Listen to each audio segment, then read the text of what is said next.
The first part of retirement planning is building a retirement corpus, and the second part is investing the same. In our last video on retirement planning, we established that one's retirement portfolio should be a holistic mix of all asset classes. Now, among these asset classes, which particular instruments are recommended? Further, does this include traditional ones like real estate and gold as well? In this video, we take a deep dive into the act of investing for one's retirement and talk to an expert who tells us what an ideal retirement portfolio should look like and gives us other investing mantras.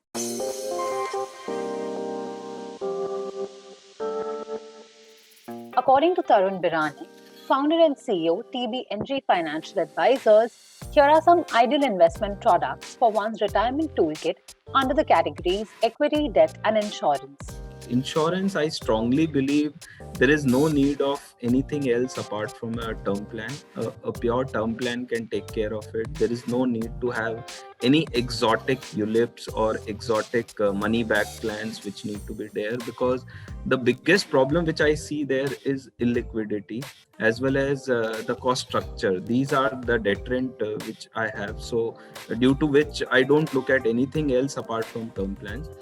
However, insurance is not the best way to save up for one's retirement, so don't go overboard with it. NPS, a low-cost market-linked option, gives unmatched tax benefits available nowhere else. Up to 60% of the corpus can be withdrawn on maturity and will be tax-free. However, investors must remember that NPS comes with a compulsory annuitization of the balance 40%. And you might be surprised to know, but EPF still remains attractive.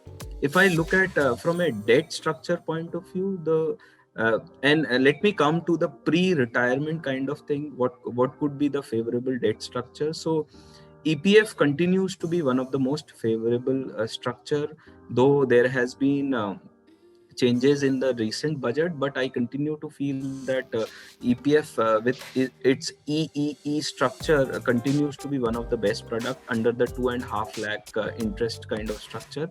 Again, NPS is one of a very efficient structure where also EEE exempt, but at the end of maturity you have a 60% money which is coming as exempt and 40% is taxable, which is annuity. Again, that is a very efficient structure, and I feel post this EPF changes which has come in, NPS can be looked at favorably. The debt structure of NPS could be looked at there.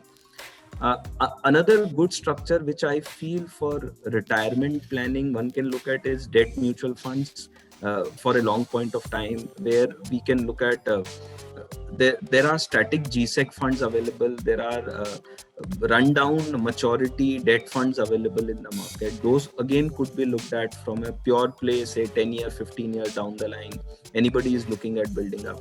Now GSECs are also available to be invested directly. So one can look at buying long dated government securities also aligned with your retirement, and maybe you want to put it in different buckets, let's say 10-year bucket, 15-year bucket, 20-year bucket, that can also be planned. Mutual funds are clear winners when it comes to equity. They can be very rewarding when saving for the long term. I continue to feel anybody who doesn't have expertise in terms of stock picking, a mutual fund continues to be one of the most favorable equity investment theme which is available now. We have good amount of themes available in mutual funds also. So based on the risk profile, one can look at large cap, mid cap, small cap, sectoral. All those funds could be looked at in building assets. But one has to be very clear, equity as an animal behave very differently. I have seen people who don't take risk when in their good days and end up taking a lot of risk when they retire. So they need to plan this in a right way so that they have a good asset allocation mix. So I think a 20-30 year time frame is required. Otherwise, a Warren Buffett name would not be so popular to us. So equity mutual fund is the preferred thing. PMS, if you have a better risk appetite, you can look at a 50 lakh plus ticket size, a portfolio management service. Direct equity, I feel, is a risky game. One need to plan based on the amount of time you are ready to commit for that. Further, despite the tax law given to EPF by Budget 2021, it can still be attractive, and many are confused as to what to do about EPF investing. Well, here's a small comparison between the structures of NPS and EPF. And EPF is a EEE kind of structure, exempt structure. NPS is a exempt and taxable to the tune of 40% at maturity. That's the structure. In EPF, with the new budget, there is till 2.5 lakh rupees interest on a.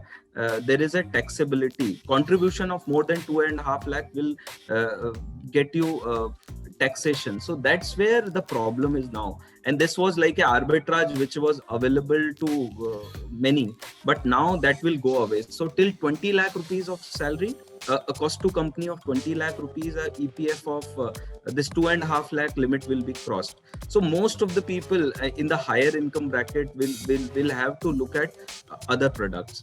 In the NPS thing, unlike EPF, which is a fixed income defined fixed income product, NPS has market linked. So in that you have various funds available, right from a conservative debt only corporate bond fund to a aggressive fund with a 70-30 kind of structure. So one has to define based on the risk tolerance level. We need to define a fund level where one can invest. But I feel both have their merit, and one can continue to use that till 2.5 lakh rupees EPF structure.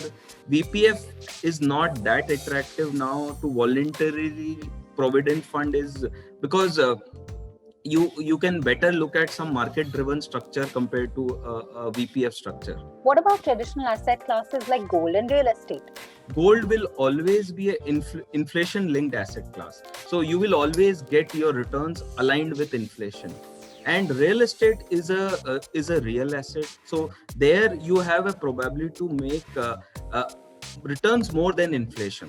Gold is not a return earning asset. One need to be very clear that as an asset class, gold will always give you around inflation return, because it doesn't get any dividend, or there is no economic activity which happens by gold. It just goes on the locker, or it just stayed as a storehouse of the value. In terms of real estate, the problem is for investors, the options available to invest are not many. So from a retirement planning point of view, I am not a very great believer of a real estate, because there are a lot of complexity involved. It is an inseparable asset. Even if you want 1 lakh to come out of a 1 crore property, you have to sell the entire property. So you can't get out and bring liquidity, unlike other financial structures. So, but a portfolio need to be diversified. It need to have a non-correlated asset. It need to definitely have a gold with a limit of not more than 10% of the portfolio. That should be a cap one should look at. Real estate can be looked at maybe a REIT kind of structures which are building up currently, real estate investment trust. So there are global REITs also available, Indian REITs also available. So one can financialize the real estate investment also through that. Other than knowing how much to save and where to invest, it is important for you to plan for long retirement years. Experts say that this means planning until you're 90 years old. Yes, 90 is the number indeed. Once you retire, it doesn't mean that life has come to an end to you, right? So you want to continue to earn returns out of it. Let's say I have a requirement of, let's say, 8 rupees every month. I want 8 rupees to come every month. And let's say I have a pension income coming of, let's say, 3 rupees. Okay, so I need to make sure that extra 5 rupees which I need to earn, my debt assets can help me earn that regular income, 5 rupees, and the balance money can easily go into long-term assets like equity. So that will give you a very beautiful way to be participating into high growth, also at the same time taking care of your regular requirement. So that's how I want to build it, and there is no need to have a knee-jerk kind of thing that you have retired and you should get out of all asset classes, and you should actually plan it with a 85 to 90 year kind of age bracket. It is advisable to go with products like PPF that you can continue even after retirement. This will help you avoid the reinvestment risk at a later stage in life. Finally, here are some tips to protect one's investments from inflation. Inflation as can be only taken care by investing into more and more real assets. And real assets, by real assets, I mean to say something which can deliver you returns above inflation. And for us, there are only two asset classes which are available: equity and real estate. These two assets can only offer you returns above inflation. But both these asset class requires a temperament. So this investing requires a temperament bit. Whenever you want to beat inflation, you need to build that temperament also. So according to me, this is very important that one wants to be a crorepati, that focus need to be there. We need to keep having a belief system in that asset class, and don't buy this with a 1 year, 3 year, 5 year view. Yes, it is very critical to do a rebalancing bit on a regular basis, wherein you keep on ensuring that if your equity portion from 50-50 has moved to 60, you need to again come down to 50 level. But if you have to beat inflation, there is nothing like equity and real estate. Watching your expenses right from the start is an obvious step to take. Moreover, as one enters higher income brackets in life, luxuries become necessities, standard of living goes up by default. A best practice while spending more would be investing more too. You should hike your monthly investments, automate savings via bank mandates towards investments. That's all from us in this video. Stay tuned as we bring you more on retirement financial planning in the next video.